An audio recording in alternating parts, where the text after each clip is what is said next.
Hello, good morning. Ito ang Tinonora. So, may nagpagawa sa akin ng short. So, ganito. Gayahan daw. Gagayahin ko. Wala siyang sukat. Pero online lang. So, ayan. S&M siya. EURXL. So, nag-search pa ako sa Google kung anong sukat yan. So, ang sukat ng XL ng Europe ay 44 until 44, 45, 46. Yung tatlong yan. So, ito, kung XL dito sa atin, ay 42 lang. So, ito ay XL. Ito ay 46. Dahil nag-pattern ako ng 44, maliit dito. So, 46. So, yan yung ginawa kong tatlong short. Yan, sa dalawa, tatlo. So, meron siyang uhalis diyan, dalawa. Para dito may kakabit. So, ayan, garterize yung kanyang likod. Ayan. So, yan. Ituturo ko sa inyo paggawa ng pattern. So, ang pattern nito, hindi ito yung iba ang pagpapattern nito. No? Para magaya mo ito. Magaya mo yung H&M. Oh. So, start na tayo. So, ayan, nandito na tayo, no? So, ito yung aking skirt black ng 46 ang hips. So, ito yung front, yun ang back. Lagyan natin ng tape. Yan. So, ang ginamit ko ay itong skirt black. So, ayan siya. Ngayon, dito, magguhit ka muna ng 5 inches. Kapag malaki, 5 inches, no? Mula dito sa, ang pinaka-allowance mo ay 5 inches dito sa tabi. So, ayan. So, gaganyan mo siya. Dahil ang gagawin ko naman ay short lang, so di baling yan, di bali siyang straight natin yan. So kung ano yung sukat ng hips, ayan. So ay 12 and 3/4. So dapat 12 and 3/4 din dito. So ayan siya. Ayan. So, ito yung front. Ipaplastar mo itong back. So, yung back, naka-kuhan siya ng 3/4 dyan. Ayan siya.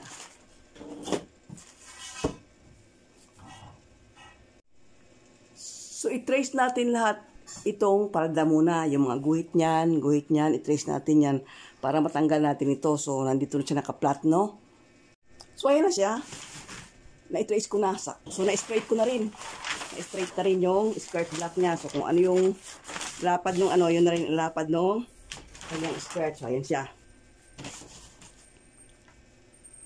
Ngayon, after nyan, ang gagawin natin ay maglagay na tayo ng kanyang crotch line. So, crotch line. So, ang crotch line niya ay dahil 46. So, ang 36 ay 11 and a half. So, 36, 37, 38, 11 and 3/4. 39, 40, 12. 41, 42, 12 and 1/4. 42, 43, 44, 12 and half. So, 44, 45, 46. So, 12 and 3/4 ang kanyang. So, every 2 sizes is equals to 1/4. So, yung 36 ay 11 and half. So, every 2 sizes ay magdagdag ka ng 1/4. So, yun. So, ito yung ating gagawin. Ayan. 12 and 3/4 yung kanyang crotch line. Ayan. So, square natin yan. So, iskwala natin. Ayan. Iskwala natin yan. So, ayan siya. And then, doon na. Paparoon ng ating guhit. So, ayan na siya.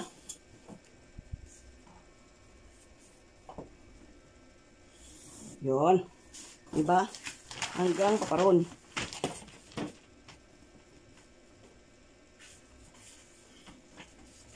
So, ayan siya.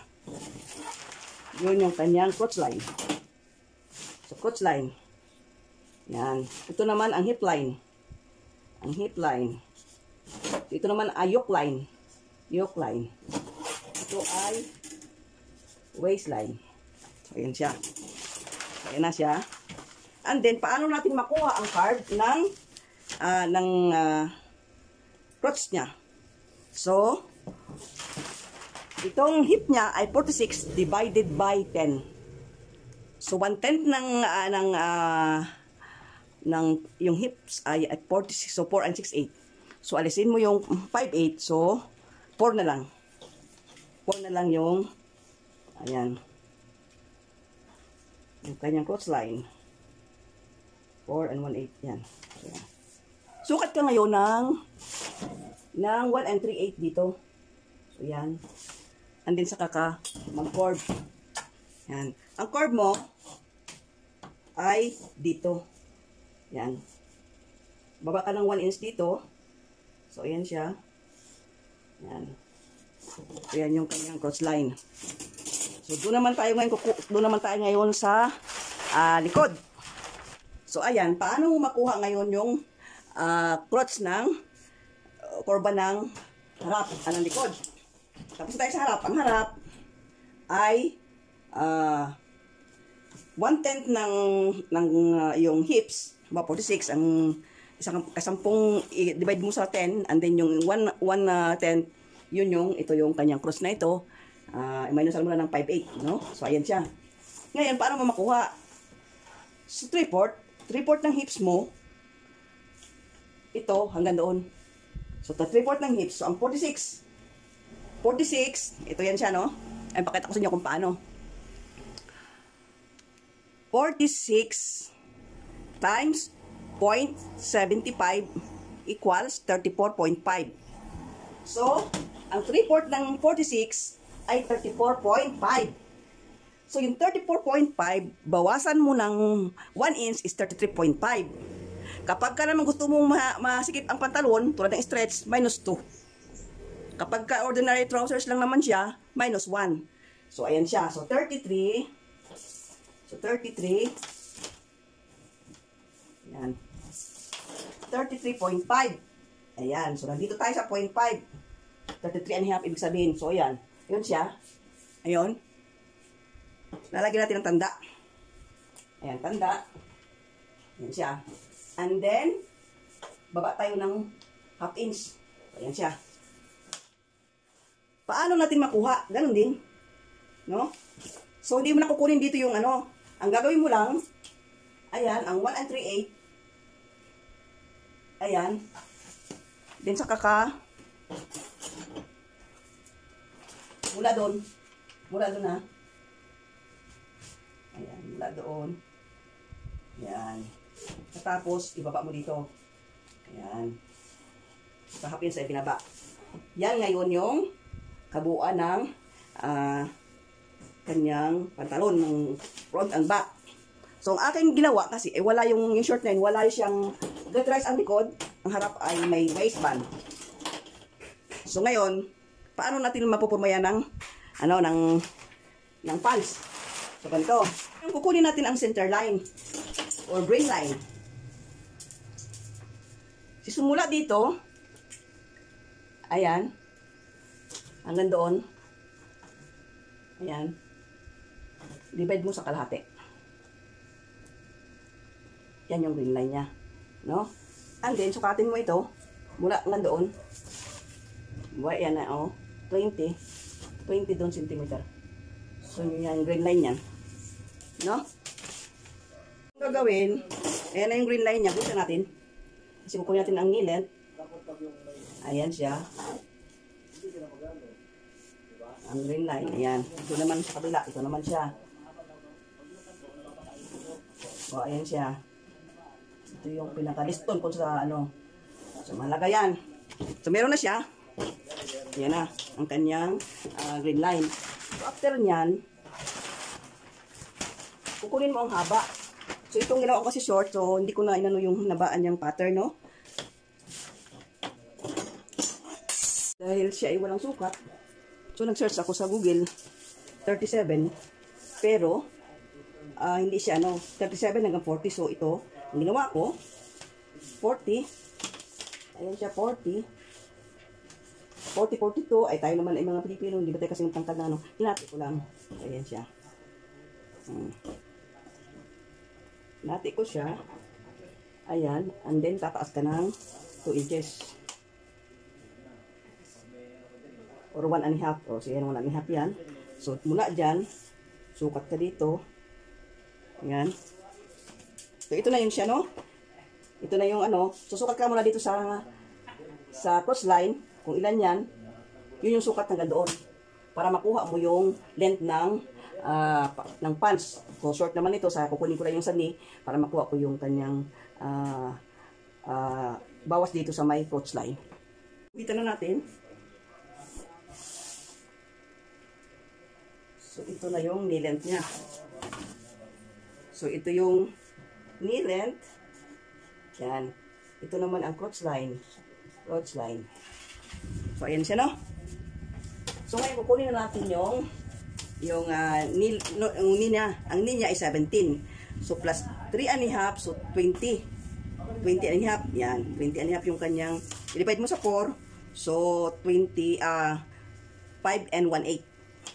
So, ay naging 5 and 1/8 siya. 5 and 1/8. So, 10 and 1/4. Yan. So, ganoon din dito. So, 5 and 1/8. So, 10 and 1/4. Yan. Ngayon, ito, gaganyan natin. Ano, yan. Ito naman, ganoon din. Yan. So, ganyan na tayo, short na kukunin natin eh. Ngayon, yung short na kukunin ko, ang haba lang ng kuwan niya ay 2 inches. So, yan. So, mag-ano tayo ng 2 inches dyan. 2 inches din dito. Ngayon, dito sa crotch line, kapag short, ibig sabihin maikling shorts, dito ka sa tapat ng sa crotch line, dito ka magaganyan, no? Ayan. So, yan siya. And then, ganoon din siya dito.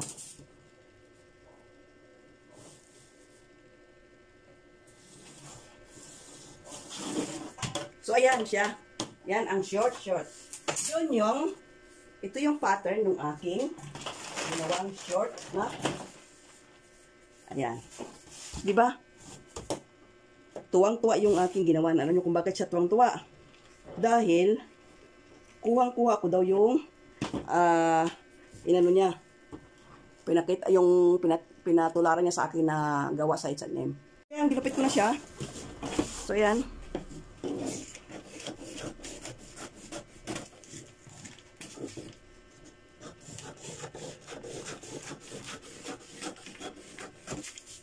Ito yung front, ito yung back.